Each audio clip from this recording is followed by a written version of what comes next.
Zdravo, poslušalke in poslušalci, bralke in bralci večera. Veseli smo, da ste v naši družbi.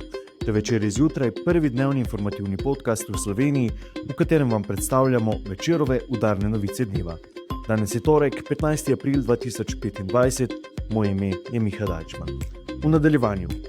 Maribor se te dni predstavlja na prestižni svetovni razstavi Expo 2025 v Osaki. Tja se je odpravila tudi številčna delegacija z občine in iz holdinga. Preverili smo podrobnosti službenega potovanja. Kako nastaja negovalna bolnišnica na Sevniškem Pohorju in kdaj bo sprejela prve bolnike. Morilec Bojan Žalik ni več obtožen nasilja v družini. Naročite se na podcast, da boste obveščeni ob izdaji naslednje epizode. Vseskozi smo z vami na vecer.com. V uvodni zgodbi smo lokalno-globalni. Mesto Maribor se namreč te dni predstavlja na prestižni svetovni razstavi Expo 2025 v Osaki. Tja se je odpravila tudi številčna delegacija iz mestne občine Maribor in javnega holdinga Maribor. Na Japonskem se mesto ob Dravi predstavlja kot trajnostno, varno in inovativno destinacijo z vrhunsko kakovostjo bivanja ter vrhunskimi doživetji kulture, gastronomije in aktivnosti na prostem, so pojasnili v Zavodu za turizem Maribor. Slavnostno odprtje Expa se je v deželi vzhajajočega sonca zgodilo v nedeljo. Razstavni prostor Slovenije je v znamenju Maribora, Štajerske in Pohorja. Svetovna razstava, ki gosti več kot 150 držav in organizacij vseh koncev sveta, pa bo potekala do 13. oktobra. V svoji družbi pozdravljam urednika Mariborske kronike Aljošo Peršaka, ki je pripravil zgodbo o službeni poti mariborskih funkcionarjev na Japonsko. Zdravo, Aljoša. Zdravo, Miha. Objavil si spisek imen potujočih v Osako. Zakaj se je mariborska delegacija odpravila na Japonsko? Mariborska občina se je odzvala na povabilo, priložnost, ki jo je dobil Maribor s strani Spirita, da na otvoritvi Expa 2025, to gre za svetovno razstavo, znano zelo, da se predstavlja kot prvo mesto skupaj s Štajersko in partnerstvom za Pohorje.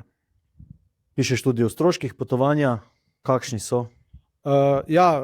Mariborska delegacija je kar številčna, naštel sem 15 predstavnikov občine, holdinga in spremljevalcev.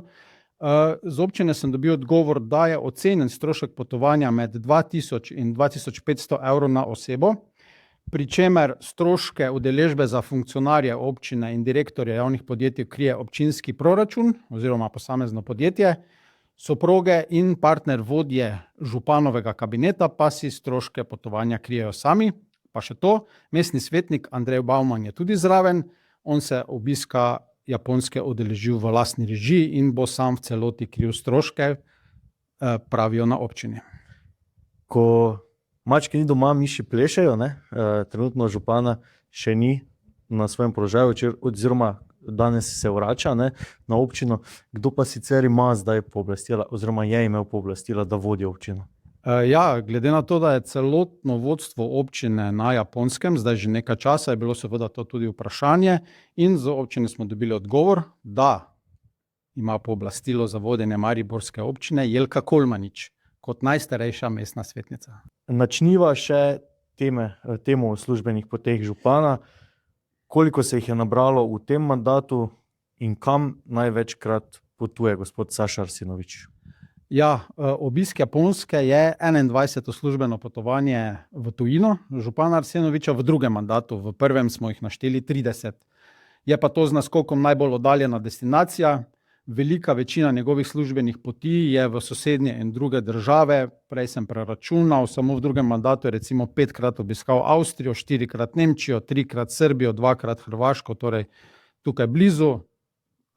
Ta Japonska pa res izstopa po oddaljenosti, po številu predstavnikov občine, tako da spominja na neke druge čase. Preden se dotaknemo teh drugih časov, še to, kakšen je učinek, namen teh potovanj? To je težko oceniti. Prav je seveda, da župan, vodstvo občine predstavlja mesto v tujini. Maribor ima tudi veliko pobratenih mest, nič ni narobe s službenimi potovanji sami po sebi. Da bi pa zdaj lahko rekli, da imamo v Mariboru zaradi tega kakšno investicijo ali karkoli takšnega, ne.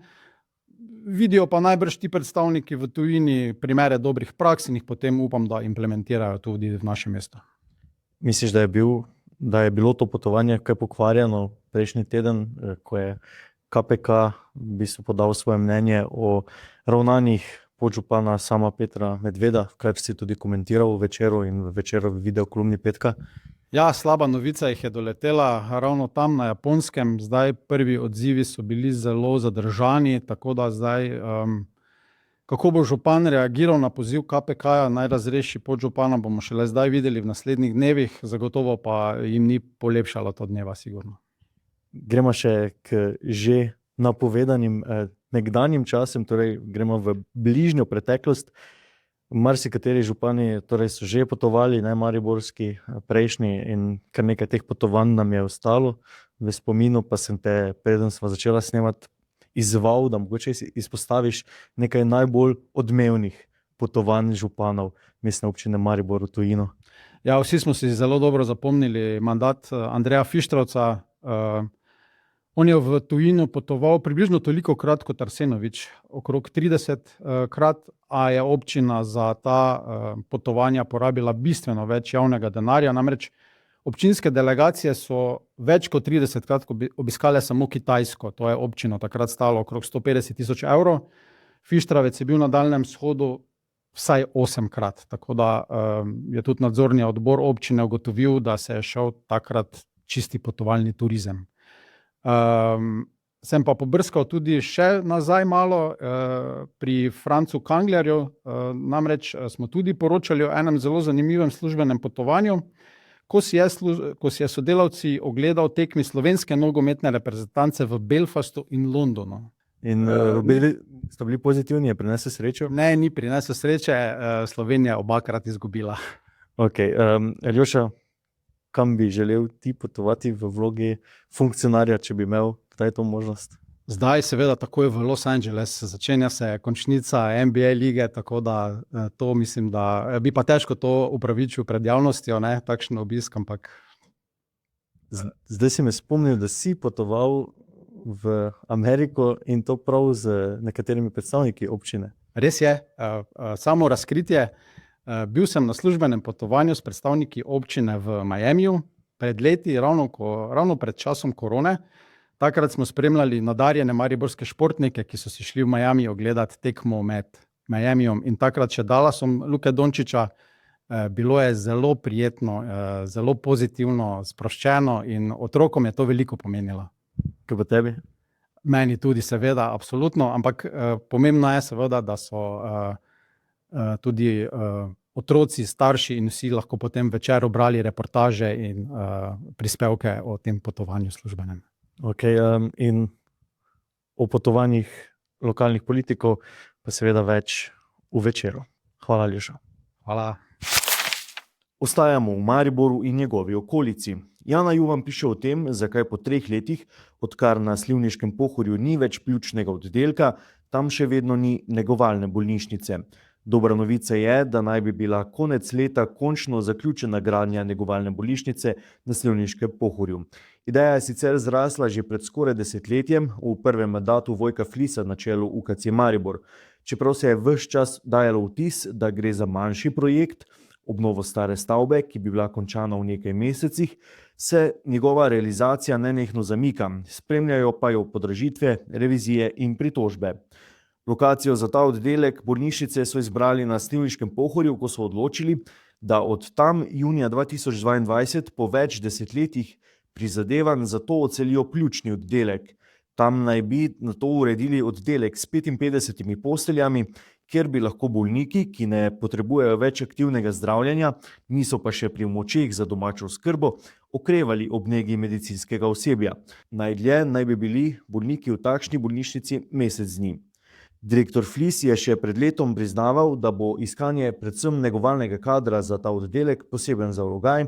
Kot je znano, v UKC Maribor tako ali tako primanjkuje medicinskih sester, po nekaterih ocenah bi jih potrebovali vsaj 200 več, na razpisana delovna mesta pa pogosto ne pride niti ena prijava.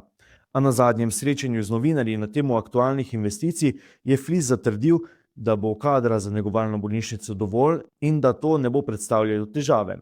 Zakaj se je pri obnovi negovalne bolnišnice zapletlo?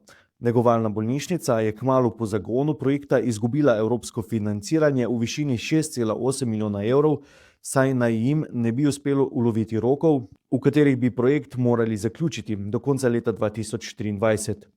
Zaradi tega je bila bojazen, da Maribor kljub velikim potrebam po tej ustanovi negovalne bolnišnice sploh ne bi dobil.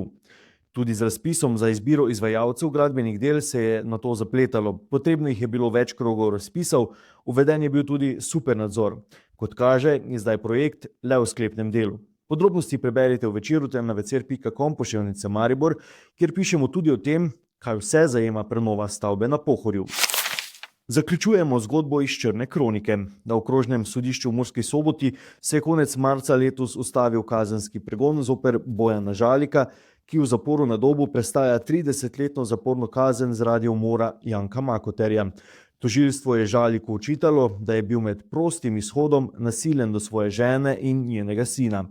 Na okrožnem sodišču v Murski Soboti so Večerovi novinarki Damjani Žišt povedali, da sta se v kazensko-preiskovalni zadevi zoper obdolženega Bojana Žalika zaradi nasilja v družini oba oškodovanca kot privilegirani priči odpovedala pričanju.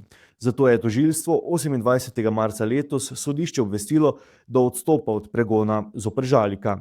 Je pa sodišče oškodovanca pozvalo, da se izrečeta o morebitnem nadaljevanju kazenskega pregona, vendar do sedaj še ni potekel rok 30 dni, v katerem se oškodovanca lahko prijavita o nadaljevanju kazenskega pregona, so še sporočili sodišča. Zaradi tega kazenskega pregona, kaznivo dejanje naj bi bil storil med prostim izhodom februarja lani, je Žalik za 1 leto izgubil vse zunajzavodske ugodnosti in je bil lani marca z odprtega oddelka mariborskega zapora v Rogozi, kjer je bil 4 mesece, premeščen nazaj na zaprti oddelek zapora na Dobu. Prav tako mu niso odobrili pogojnega odpusta, za katerega je že 2-krat zaprosil komisijo pravosodnega ministrstva.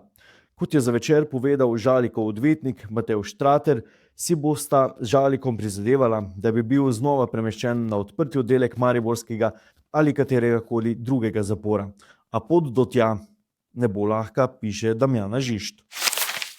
To je bil Večerov dnevni podcast Večer zjutraj 15. aprila 2025.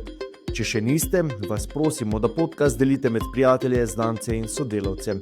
Tega bomo še posebej veseli. Kakovostno novinarstvo lahko podprete, da se naročite na tiskani in spletni Večer, postanete naš sledilec in bralec na družbenih omrežjih, naročnik naših podcastov in newsletterjev. Tako boste podprli novinarstvo, ki prinaša avtentične vsebine, ki jih pripravljajo naši novinarji in jih druge ne boste našli. Želimo, da razumete, kako se vrti svet, želimo vam odstreti vpogled v čas in prostor, v katerem živimo. Veseli bomo vaših komentarjev, pobud, ocen in kritik na različnih kanalih. Z vami sem bil Miha Dajčman, se beremo in slišimo.